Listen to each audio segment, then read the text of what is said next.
business from longtime clients and referrals.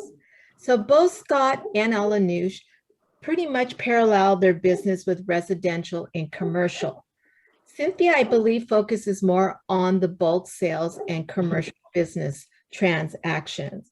So we're going to start off with some questions, and I'm just going to send it out to each and every one of you and just answer it.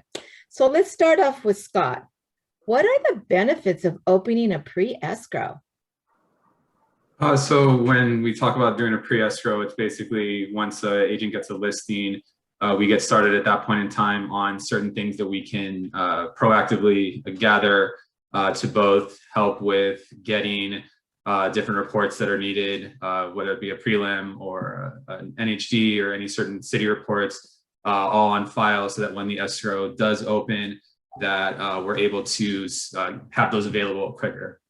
There's a lot of benefits, obviously, in the being able to expedite delivering those things when escrow opens, and also it allows us to identify any sort of problems with title and with the title chain, or if there's any sort of pending city issues or anything like that, we can get a head start on working on those and not kind of be surprised or have a little bit less time to get started on those if we find out if we get that going at the beginning of escrow. We also provide net sheets a lot of the time that just kind of can give a seller an idea right up front of a rough estimate of this is what you're looking at for cost, and kind of address any questions that a seller has ahead of time about what they may or may not have been expecting to pay as part of the real estate transaction. Perfect. Thank you, Scott. And Cynthia, since you do bulk and commercial, is there anything that you do that regarding a pre-escrow to help your clients? Well, yes. I mean, I think commercial lends itself that same way to needing to look at title matters. That's really important. It's always been mind-boggling to me that sometimes the seller doesn't really even understand, liens on the property and that things have to be paid. I do some residential, and it's always amazing to me that people consider like seconds as something that they could pay off or they don't have to pay off. They don't realize there are actually liens on the title. On commercial is a lot of ownership issues. We would have a chance to see if the business is in, or either business or real estate is in a particular entity. We can check on the Secretary of State's website, make sure there's no issues with,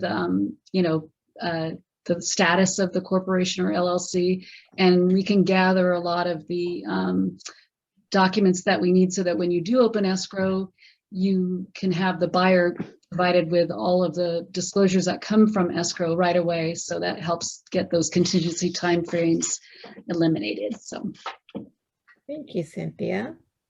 So Alenoush, Yes. what are the best ways to prevent wire and identity theft? Good one.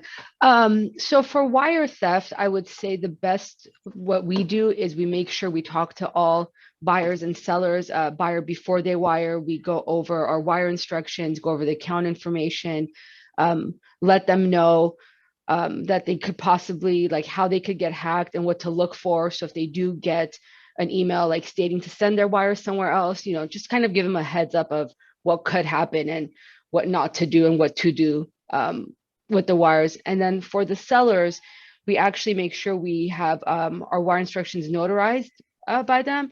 And we always call them to confirm their account information before we send the wire. And if a seller wants to change wire instructions, we make sure they get a new form notarized with one of our notaries. Great, good, thank you. So Scott, this one is the easy one. What are the duties of an escrow holder? What are your functions? So basically, we are we're the holder of the funds. So we get our deposits in when escrow opens, and then we go about gathering and collecting all the information to be able to provide clear title to a buyer when escrow closes. Where our principals of the transaction are the buyers and the sellers, and all the instructions of what we do come with mutual agreement from those parties. And then when ultimately everything is in, including all funds that are good funds, are in our transaction, all signatures have been obtained, and any points of the contract that are applicable to us with what needs to be in place for closing are in place, then we ultimately close escrow and then are obviously responsible for then dispersing out to the different parties per all the instructions that we've gathered over the course of the escrow. Good, thank you. So basically, an escrow holder is a third-party, disinterested party fiduciary holder to carry out instructions. Exactly. Perfect. So, Alenoush, now that we found out what the duties as an escrow officer is, a holder, what should an escrow officer never do? Oh, that's a, in what sense? Just in general, you're Just general, the legal aspects. So if you're a fiduciary holder and you're our neutral party, what would you not do to a buyer or seller in the well, middle? Yeah, well, we can never be biased to either party. We have to go based on the contract, and basically, yeah, we can't take sides if there's a disagreement or anything. We need to get mutually signed instructions before we could, change any terms of the contract. perfect. So legal advice is not a good thing, and CPA advice is not a good thing, right? We don't want Correct. that. Yes. Yeah. In regards to any of the accounting forms, we always recommend that sellers talk to their accountants and CPA before they fill them out if they're not sure how they need to complete the forms. Good. So let's just say a buyer comes to you and you give them the form that says how to take vesting, and they're asking you what's the best way. What would your advice be to them? So I could explain what the different vestings mean. However, I would never advise them on how they should take title. So I would go over them, and then I would let them know that they would need to seek additional counsel on how they want to take their title. Perfect. That's a great answer. So let's go to Cynthia. How long does the business bulk sale escrow take to close? What's the time frame? Well, there's basically two categories. For a regular bulk sale, and this would be a business that doesn't have a liquor license, it takes about 30 days, maybe a smidge shorter. My biggest barrier to that is that I need quite a lot of information from both the buyer and seller to even get started. And it's almost laughable that the first question is always, how quickly can you do this? And then 2 or 3 weeks go by sometimes without getting the information that I need. So if you're going to represent a buyer or seller on a business, let me know. I'll give you the information that you're going to need, or we're always happy to chase it down directly with the buyer and seller, but you need to stress to them, yeah, she really does need it. Yeah, she really does, because that's wastes a lot of time. Yes, it does. So Cynthia, I had another question, piggyback off of that. Scott mentioned in the beginning the pre-escrow, ordering a prelim, and all these other lists to get prepared to enter into transaction. Now, in a business bulk, do you order prelims, or is there a different type of searches you need to do? There's a different type of search. Bulk sale is dealing with personal property. So we do a search that goes through the Secretary of State's database for UCC financing statements. That's how people finance equipment and business loans.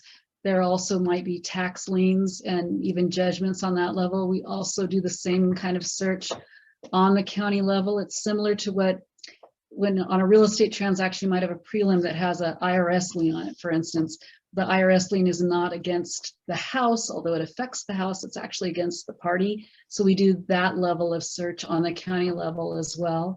One of the big differences is those aren't free. We have to pay for those searches. We use third-party search companies, and one of the tensions in a bulk sale is the parties may not want to spend money before they really got the green light, and yet they want to close fast. So the question is, do you start spending money on some of these activities before you've got your lease approval, or before you've got your financing locked in? And if the answer is no, I don't want to spend the money till all that's done, then you've got to understand that after you remove your contingencies, that's when the escrow time period is going to start. So sometimes people jump in with both feet, and then they're a little disappointed when they don't get that lease and they've got some cancellation fees.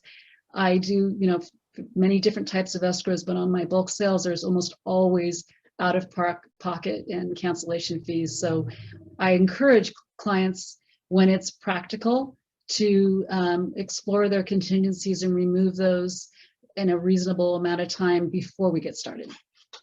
Gotcha. So I know that Alenoush and both Scott do commercial. And so there's a bulk sale when you're selling the business, and then there is the real property, which is the actual building. This could be for anybody here, if you want, whoever would like to answer this. So let's say you do a commercial building. What would you do to help them? Because the paperwork that's required is so different from that of residential. So kind of give us some bullet points on commercial as to what you would ask your clients to bring to you when you enter a transaction. I can address that unless you guys want to jump in. No, Yeah, go for it, Cynthia. Okay, so as I mentioned earlier, ownership matters are important. So we're going to need things like if it's an LLC, we need an operating agreement.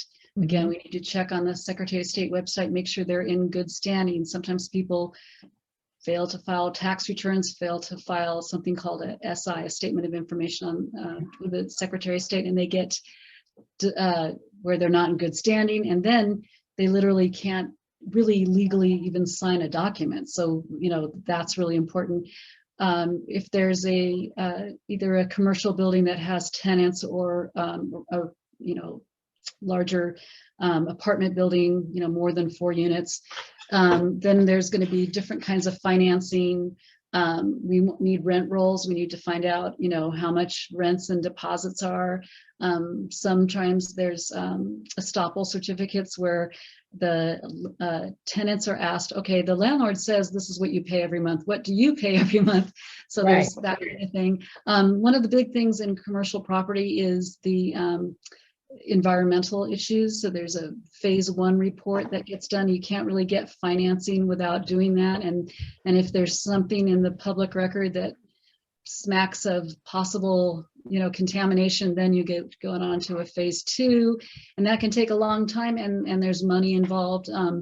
It's recommended that even if there isn't financing, that a buyer would be very foolish not to at least get that phase 1 done, because there's a very strong liability factor that follows the property. So even though you might not have dumped that gallon of God knows what down the back drain, you could still be responsible for cleaning that up later on, even if you didn't know about it. That's why a buyer really does need to go through those environmental testing things. Yes, I agree. So do you technically need 2 transactions for a bulk sale and real property? Do they close simultaneously? How do you close a file like that? Well, I've had the pleasure of working with both Scott and Alenoush on that type of a transaction where in those cases, they've had the real estate and I've had the business. And also Eric Ristigian is another one of my buddies there in Glendale who I've done many of those transactions with. So it's we do work in tandem. It depends on the financing, how much we work together. A lot of times on the bulk sale side, I'm waiting for the real estate to be in a position to close this. Well, it depends. Sometimes my part is more complicated. Sometimes theirs is. Then there's factors that it depends on what kind of business it is. And, as I mentioned briefly, when you have a liquor license, it brings in a whole other element to it. And there's a lot to think about and a lot to coordinate when you do that type of a transaction, but it does need to be separate. You wouldn't want the value of the business to be on the real estate and then the property tax is based on that instead of, just the value of the real estate. You wouldn't want to pay transfer tax on that larger amount. And there's tax benefits to having the business assets separate and allocated separately from the real estate, things you can depreciate, all those things that I know enough to be very dangerous about, but enough to tell people, go talk to your accountant. Correct. Absolutely. So let's segue just a little bit from commercial and bulk sales. And so what can a buyer and seller have available before signing escrow and loan docs? Alenoush, would you like to answer that question? Well, normally before the buyers sign loan documents, we always send them an estimate, so we can go over it with them if they have any questions before the notary actually gets there. So usually our signings are pretty smooth because all the buyers already know, they've already seen all the numbers. And so at the time of signing, all they really need is their ID. Perfect. So I know from my escrow days, back in the day, we didn't have CDs. It was a GFE. It was very different and the tolerance was different. So let's talk about the CD. And Scott or Alenoush can answer this. What happens during that timeline when you get your CD approval from the time you get docs, the actual closing, yada, yada? And what happens if somebody changes the numbers as far as what is going to be brought in or what was approved? How do you handle those little conundrums that come up just on the fly? So I would say that since we've shifted into this closing disclosure world, I think one of the things as far as timelines are concerned, one of the things that isn't fully understood, and even we can't really keep track of it, is the manner in which the different lenders process their closing disclosures and how they process their actual clear to closes and the ability to send out loan documents is not necessarily the same. So just in general, keep it kind of simple. There's this, once the closing disclosure goes out, there's a 3-day waiting period that's absolutely mandatory before you're able to have that buyer sign loan documents. Not all lenders, some lenders do it where they get everything in and everything's cleared, and until the point where everything is cleared, then they send the CD out. It starts at 3 days, and then in general, those files are going to be ready to go. They're going to sign 3 days later, depending on their funding, that lender's funding process. It's going to be a day to, a couple of days to fund the loan and close it out. There's other lenders that will send the CD out before they have the clear to close. So just because a closing disclosure does get delivered and we get confirmation that the buyers acknowledge that, yes, that 3 days might be happening and it might even expire, but that lender might not have the clear to close to where the 3 days might go by and those loan docs might not be ready, and it could be another couple of days, a week, depending on whatever it is that they're working on. So it's not all lenders process that the same. And that can sometimes cause confusion to try to figure out exactly how that lender works. Their funding processes can be different as well. As far as changes with the closing disclosure, most lenders are pretty good about when the closing disclosure goes out that they get with us and we do all of our final balancing. And there's certain things that at that point can't change fee-wise, but most of the time, because of the fact that we're able to do this kind of pre-balancing, most of the time that doesn't really come up. We're able to make sure we're within all the disclosed limits and everything like that. And normally the small changes that can happen towards the close of escrow tend to be things that are allowed to change, and we don't really run into issues there. Another important thing with the closing disclosure is if there's credits that are being negotiated, sometimes we don't get that information isn't provided to us, and most lenders do need backup and either a signed addendum or a signed amendment about the credit. So if you get to that point where the closing disclosure is going out and then all of a sudden, buyer sees it and like, hey, wait a second, where's my $5,000 credit? And we had no idea about it. That can sometimes cause delays because now we have to get something signed. We have to get it to the lender. The lender has to put it back into the underwriter for approval. So that would be just kind of like a tip of making sure that you're always notifying us when a credit is agreed to. Yeah, I think that does it. Yeah, the credit I would say is a big one because I just, had a file that had to get redisclosed for 10,000 credit and the closing got delayed about a week because we weren't aware of the credit. So the credits can cause issues with disclosures and it could push back the close date. Yeah, I agree. So it's good to know that. So Sabrina, I want to be mindful of the time. We're at 9:45. I want to be able to address all the questions in the chat. Sabrina, will you go over those and ask our panelists those questions that have been presented? Sure. So our first one is from Berkshire Hathaway Crest, and it's regarding bulk. what is the current escrow time with a liquor license involved? And then what are the current fees for a third-party investigation report? So COVID has really wreaked havoc with my world, that's for sure. The fact that I work with many different government agencies, from alcoholic beverage control, the sales tax people, we all call them Board of Equalization, but they're actually called the California Department of Tax and Fee Administration, which just rolls off the tongue. There's Franchise Tax Board and EDD, and all of these agencies, were very strict in their adherence to distancing and all of that. So many of these people are working from home. They're having rolling times in the office. So that's really caused some horrendous delays, that and the fact that the clients can't actually go in there. So all that being said, an ABC license transfer all day long takes 60 days, but lately it's been 90 plus days. And that's part of that is, what I told you, my little song and dance about get me your damn information, excuse me, your darn information in the beginning. And then part of it is, just the logistics of it. So really quickly, you get everything signed. There's one document I have to get recorded. Then the buyer makes application. There's a certain amount of investigation that the ABC does. It's very preliminary.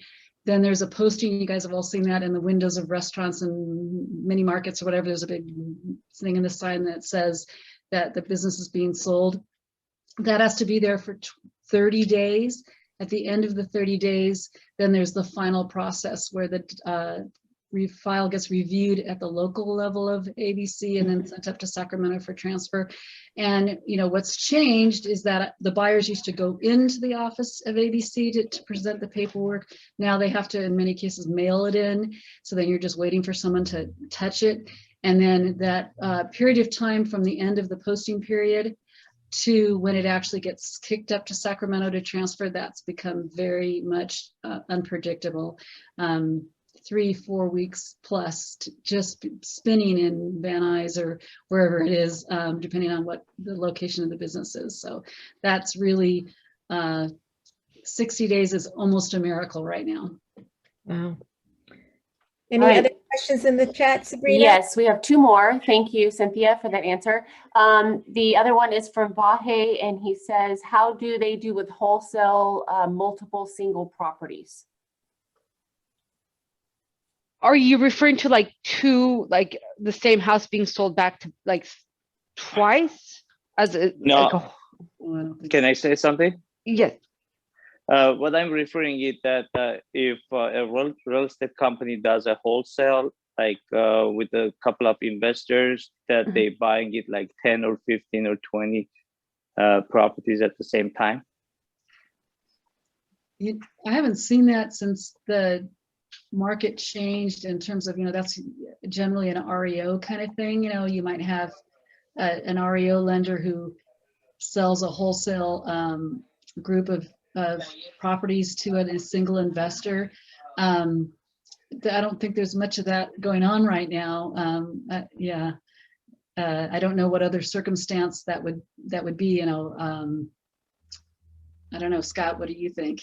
I've not personally come across that myself. No. Yeah, I have not either.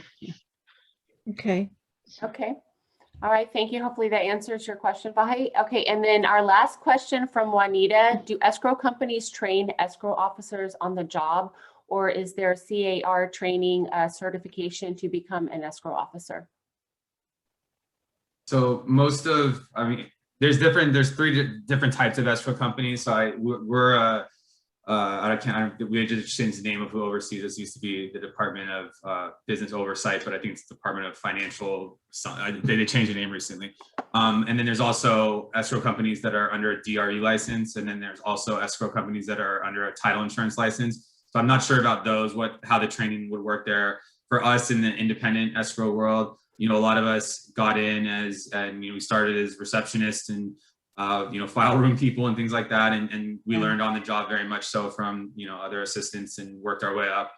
So there's a lot of that around us as far as how you learn. There is also certifications that you can get from outside entities that teach further and have classes and whatnot. However, that's not like a requirement to do escrow, and many of us learned on the job and then kind of use those other resources, other meetings, things like that, to further our education and knowledge of what we do. Yes, and just to say, I want to be mindful of the time, but I also wanted to just kind of segue just a little bit here. And I wanted to give Shelley an opportunity to speak to our audience, because I know Shelley is the representative of Glen Oaks Escrow, and I believe they have other names under the Pango logo. So Shelley, tell us, what is your precise function and how do you assist your escrow officers in closing transactions, mitigating problems? What is it you do completely for Glen Oaks? So I have a unique job. I've been with Glen Oaks 16 years, and I consider myself a liaison between you and the escrow officer. I'm kind of the boots on the ground, and I'm just an extra person in the transaction for you and your clients. More than an extra person. Yes, I would agree with that. So do we have any more questions? And before we send it back to our president, Rick, Sabrina, if you can email me the winners of those questions who thought they matched up with our fun facts. And again, we thank all our panelists for taking this time to educate us on how to close escrow transactions more efficiently. Thank you again, and thank you for allowing me to be the moderator today. I truly appreciate this honor. Thank you so much, and back to our president, Rick. All right, thank you very much, Maria, and thank you everyone for attending today, and thank you for all of our panel members. This was really good, very good information. Thank you very